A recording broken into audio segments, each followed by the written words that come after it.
In court, Dr. Jayaram publicly praised his colleagues, saying babies who need half an hour of resuscitation often don't survive.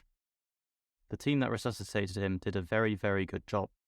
The very fact his circulation was restored was a credit to what they did. It is unusual in resuscitations that go on for as long as this to get a return of circulation. Dr. Jayaram also told jurors that during the resuscitation he spotted an unusual rash on baby M's chest and tummy. Dr. Jayaram recalled that while they were carrying out the CPR, baby M had a rash, bright pink patches on his torso that flitted around and eventually vanished when he recovered. He said the discoloration was unusual and very similar to the rash he'd seen on another baby, baby A. He was a twin boy Lucy Letby is accused of murdering in June 2015. We covered his case back in episode 3. But Dr. Jayaram explained to the court that he didn't realise the significance of the rash at the time.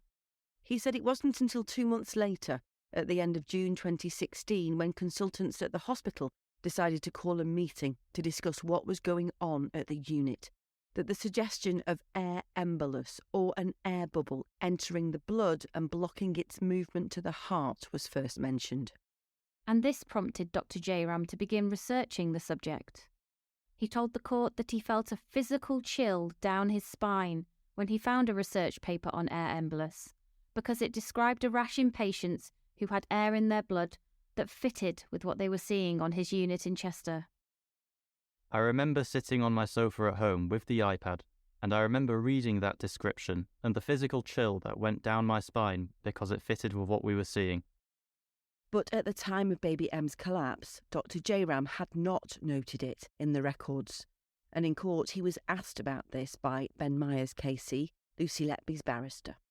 Yes, he admitted to Mr. Myers that he'd not made a note about the rash in baby M's medical records immediately after his collapse. And Mr. Myers suggested that he hadn't made a note because the rash had not been there. But Dr. Jayaram disagreed. The following tense and at times chippy exchange between them in court begins with Dr. Jayaram. There were far more important things. The important thing was dealing with his cardiac arrest. I am going to suggest it would be incompetent to leave that out of the clinical note if you saw it. I disagree. In many ways, I wish I had written it down. At that time, I had no knowledge or suspicion that the discoloration could have been related to something else that could have caused cardiorespiratory arrest, which is probably why I didn't specifically put it in the notes. At the time, it was not the priority. I wish I had, and we would not be sitting here years later having this rather academic discussion. It's not academic. She is on trial here for multiple murders and attempted murders. He identified Lucy Letby as a person of interest. I think he noticed that Lucy Letby was the nurse looking after these babies, and that was it. He raised with you the fact that Lucy Letby was present on these occasions? Yes. With that in mind, she became the focus of interest as events unfolded. She had been flagged up as somehow linked in some way. There was an association with her being present, nothing more.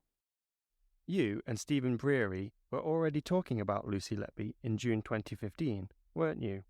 In terms of association, but as clinicians we have to think about all possibilities. We don't generally consider unnatural causes or deliberate things. Nothing like that was being contemplated at that stage. It was simply an association. Miss Letby had been a person identified as a potential link by June 2015. Yes, and other colleagues had noticed the association as well. All eyes on Miss Letby then. Well, clearly yes, because there is an association.